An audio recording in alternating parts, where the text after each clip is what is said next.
Sebuah video menjadi viral di media sosial, usai merekam kejadian langkah yang dialami seorang siswa.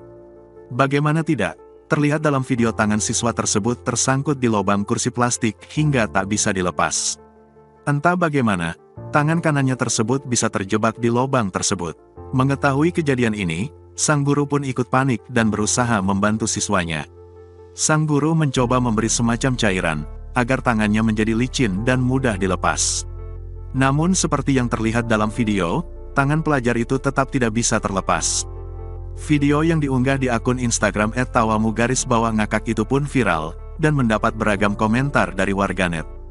Bahkan warganet juga bertanya-tanya, bagaimana kejadian bikin ngakak tersebut bisa terjadi.